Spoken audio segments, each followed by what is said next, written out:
எம்எல்ஏக்கு ஒரு கார் கொடுக்க முடியும், 75,000 ரூபாய்க்கு எரிபொருள் உதயாளுக்கு தர முடியும், 25,000 ரூபாய் உதயாளுக்கு, பூசா சேரவங்க 25,000 ரூபாய். சென்னை மாநகராட்சி தூய்மை பணியாளர் சம்பளம் 19,000 ரூபாய், ஊராட்சியில் தூய்மை பணியாளர் சம்பளம் 6,000 ரூபாய், கவர்மெண்ட் ஸ்கூல்ல ஊராட்சியில் கிராமப்புறங்களில் போனால் 1000 3,000 ரூபாய் சம்பளம் பெருக்கிறவங்க.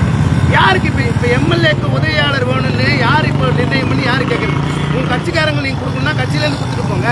மக்கள் வரி பணத்துலேருந்து எதுக்கு? சரி, அவங்களுக்கு கொடுக்குறீங்கன்னு வச்சுக்கலாம், கொடுங்க. தூய்மை பணியாளர் எந்த விதத்தை குறைஞ்சிட்டாங்க? எம்எல்ஏ உதவியாளருக்கு மாதம் 25,000 ரூபாய் தேவைன்னு சொல்லக்கூடிய முதல்வர்களுக்கு ஏன் தூய்மை பணியாளருக்கு சம்பளம் 25,000 குறைந்தபட்சம் இருக்குன்னு தோண மாட்டேங்குது? இந்த தூய்மை பணியாளருக்கு இங்கே சென்னை மாநகராட்சியோட ஆட்சியர் அவர்கள் 832 ரூபா ஸ்வீப்பருக்குன்னு இப்போ நிறைவு பண்ணியிருக்காரு சம்பளத்தை. ஒரு நாளைக்கு 832 ரூபா சம்பளம். ஆனால் சென்னை மாநகராட்சி 761 ரூபா தான் கொடுக்குது.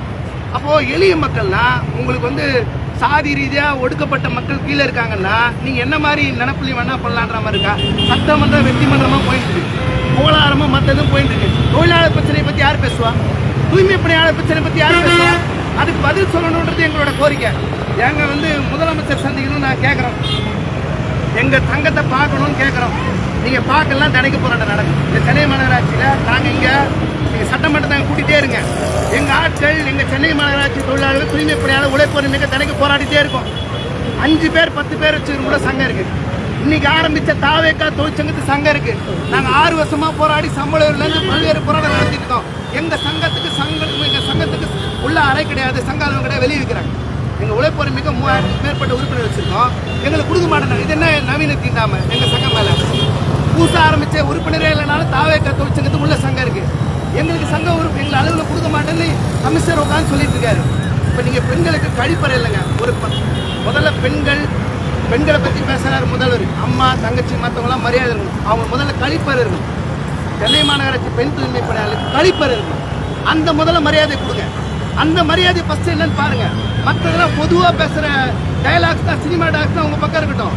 இங்கே நாங்கள் நேரடியாக குற்றம் சாட்டுறோம். சென்னை மாநகராட்சி பெண் தூய்மை பணியாளருக்கு கழிப்பறை இல்லை, ஓய்வறை இல்லை. இதை விட வெட்கக்கேடு இந்த அரசுக்கு எதுவுமே இல்லை. நீங்கள் நாங்கள் பணியந்திர வழி எங்கள் உழைப்பறை போராடுறோம். வீடு விடாம மிரட்டுறீங்க, போலீஸை வச்சு.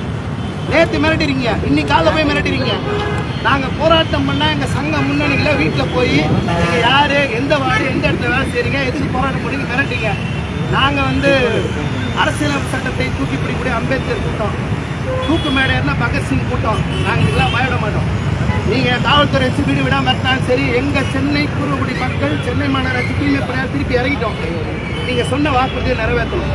எங்களுக்கு சென்னை மாவட்ட ஆட்சியோட சம்பளம் வரணும். மகப்பேர் எடுப்பு எங்கள் தொழிலாளிக்கு வேணும். வார எடுப்பு சம்பளத்தோடு எங்களுக்கு வேணும்.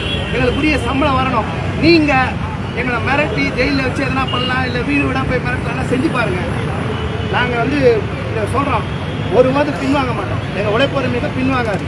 யார் தூண்டு நான் கேட்குறது நியாயம், அரசியலமைப்பு சட்ட உரிமை. எங்களுக்கு சம்பளம் வேறும், பணி நிரந்தரமா நீங்கள் சொல்கிறது கழிப்பறை உரிமை. நாளைக்கும் போராட்டம் தொடரும். எங்களை முதல்வர் கூட்டு பேசணும். உங்களுக்கு வந்து சினிமாக்காரங்க பேச முடியும், பணக்காரங்களோட பேச முடியும், பல முதலாளிகளை பேச முடியும், படம் எடுத்தவங்களை கூட்டு பாராட்ட முடியும். உழைப்போர் மீது 100 நாளாக கேட்டுட்டு இருக்கோம். நாங்கள் ஆட்சிக்கு வந்ததுலேருந்து லெட்டர் கொடுத்து கேட்டுட்டு இருக்கோம். கமிஷன் மூலம், மற்றவங்க மூலமாக, காவல்துறை மூலம், எல்லாரும் மூலம் நாங்கள் கேட்குறோம். முதலமைச்சர் சந்தித்து நாங்கள் மனு கொடுக்கணும். லட்சக்கணக்கில் கையெழுத்து வாங்கிக்கோம் பணி வந்துட்டுக்கு. எங்களை பார்க்க முடியல. எங்களை மாதிரி எங்கள் ஜனங்க மாஸ்க் க்ளவுஸ் இல்லாமல் செத்து போன மாடு, பூனை, நாய் கையில் ஆடுறாங்க. நிறைய நேரத்தில் சிறுநீர் இருக்கிற இடத்துல குப்பையாடுறாங்க, மழை இருக்கிற இடத்துல கையாளுறாங்க. எங்கள் ஜனங்களை பார்க்கறதுக்கு, எங்கள் தொழிற்சங்கத்தை பார்க்கறதுக்கு, உழைப்போர் மிக்கத்தை பார்க்கறதுக்கு முதல்வர் முடியாது என்று சொன்னால் அம்பேத்கருடைய கூட்டம், பகத்சிங்கனுடைய கூட்டம் தகுந்த பதிலடியை இந்த அரசாங்கத்துக்கு கொடுக்கணும். நாங்கள் போராட்டத்தோடு தெரிவிக்கும். நீங்கள் எங்கள் கோரிக்கை நிறைவேற்றுறோம். 24ஆம் தேதி நீங்கள் அறிவிக்கணும். தமிழ்நாடு முழுக்க இருக்கக்கூடிய 2 லட்சத்துக்கு மேற்பட்ட தூய்மை பணியாளருடைய கோரிக்கை சம்பந்தமாக பணியந்திர சம்பந்தமாக நீங்கள் அறிவிக்கணும்.